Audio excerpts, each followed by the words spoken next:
Okay, how's it going, y'all? So we're going to read Lenin today. This is the program of the proletariat, the military program of the proletarian revolution, and there's 3 parts. We're going to read part 1 with this little preface here, and so this is part 1. Let's get into it. Among the Dutch, Scandinavian, and Swiss revolutionary social democrats who are combating the social chauvinist lies about, quote, defense of the fatherland, end quote, in the present imperialist war, there have been voices in favor of replacing the old social democratic minimum program demand for a militia, or the armed nation, by a new demand, disarmament. The Jugend International has inaugurated a discussion on this issue, and published in number 3 an editorial supporting disarmament. There is also, we regret to note, a concession to the disarmament idea in R. Grimm's latest thesis. Discussion have been started in the periodicals Neue Leben and Vorbote. Let us take a closer look at the position of the disarmament advocates. This is where part 1 begins. So he's talking to people who, these certain social democrats, that he says, they, instead of replacing the minimum program demand for a militia of the old social democratic minimum program demand for a militia or an armed nation, they're pushing for disarmament in general entirely. So let's go ahead and look into this. This is what Lenin has to say about that. Their principal argument is that the disarmament demand is the clearest, most decisive, most consistent expression of the struggle against all militarism and against all war. But in this principle, argument lies the disarmament advocates principal error. Socialists cannot, without ceasing to be socialists, be opposed to all war. Firstly, socialists have never been, nor can they ever be, opposed to revolutionary wars. The bourgeoisie of the imperialist, quote, great powers has become thoroughly reactionary. And the war this bourgeoisie is now waging we regard as a reactionary, slave owners, and criminal war. But what about a war against this bourgeoisie?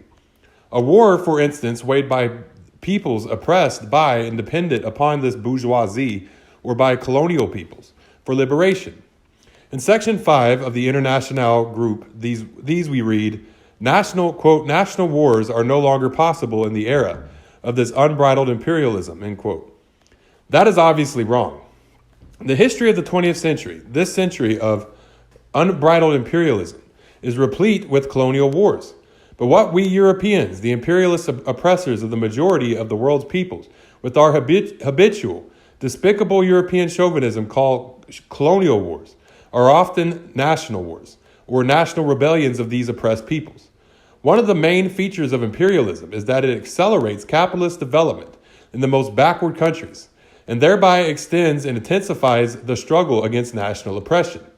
That is a fact, and from it inevitably follows that imperialism must often give rise to national wars. Junius, who defends the above-quoted thesis in her pamphlet, says that in the imperialist era, every national war against an imperialist great power leads to intervention of rival imperialist great power. Every national war is this turned into an imperialist war. But that argument is wrong too. This can happen, but does not always happen.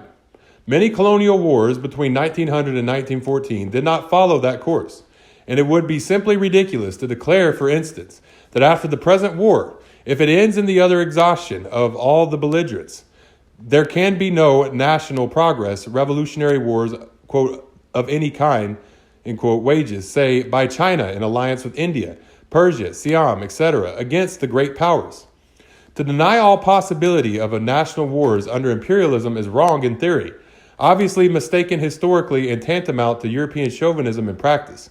We who belong to nations that oppress hundreds of millions in Europe, Africa, Asia, etc., are invited to tell the oppressed peoples that it is impossible for them to wage war against our nations. Secondly, civil war is just as much a war as any other. He who accepts the class struggle cannot fail to accept civil wars, which in every class society are the natural and under certain conditions inevitable continuation, development, and the intensification of the class struggle. That has been confirmed by every great revolution. To repudiate civil war or to forget about it is to fall into extreme opportunism and renounce the socialist revolution. Thirdly, the victory of socialism in one country does not at one stroke eliminate all wars in general. On the contrary, it presupposes wars. The development of capitalism proceeds extremely unevenly in different countries. It cannot be otherwise under commodity production. From this, it follows irrefutably that socialism cannot achieve victory simultaneously in all countries. It will achieve victory first in one or several countries, while the others will for some time remain bourgeois or pre-bourgeois. This is bound to create not only friction, but a direct attempt on the part of the bourgeoisie of other countries to crush the socialist state's victorious proletariat. In such cases, a war on our part would be a legitimate and just war. It would be a war for socialism, for the liberation of other nations from the bourgeoisie. Engels was perfectly right when, in his letter to Kautsky of September 12, 1882, he clearly stated that it was possible for already victorious socialism to wage, quote, defensive wars. What he had in mind was defense of the victorious proletariat against the bourgeoisie of other countries.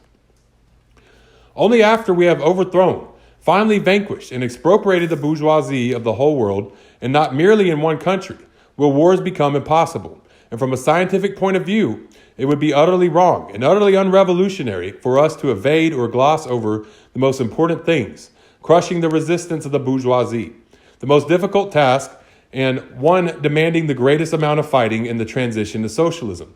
The, quote, social parsons and opportunists are always ready to build dreams of future peaceful socialism.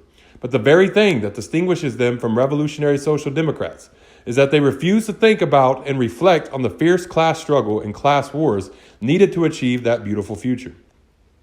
We must not allow ourselves to be led astray by words. The term defense of the fatherland, for instance, is hateful to many because both avowed opportunists and Kauskyites use it to cover up and gloss over the bourgeois lie about the present predatory war. This is a fact, but it does not follow that we must no longer see through the meaning of political slogans. To accept defense of the fatherland in the present war is no more nor less than to accept it just as a just war, a war in the interest of the proletariat. No more, no less. We repeat, because invasions may occur in any war, it would be sheer folly to repudiate defense of the fatherland, repudiate, quote, defense of the fatherland, end quote, on the part of oppressed nations in their wars against the imperialist great powers, or on the part of a victorious proletariat in its war against some galiffet of a bourgeois state. Theoretically, it would be absolutely wrong to forget that every war is but the continuation of policy by other means.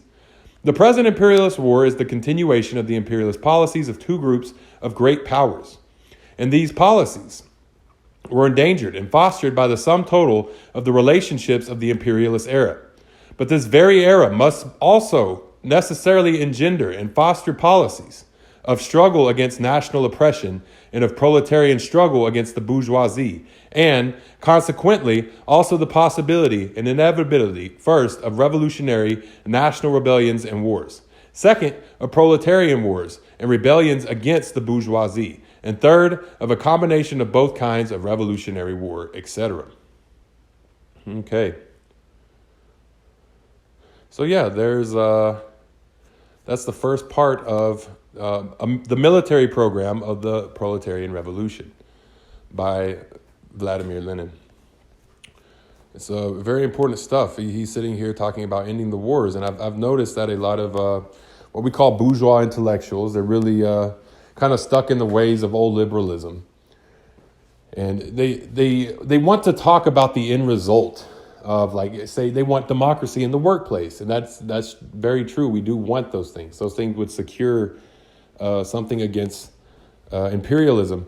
But when they refuse to acknowledge what an imperialist, government in the people that profit off of the imperialist government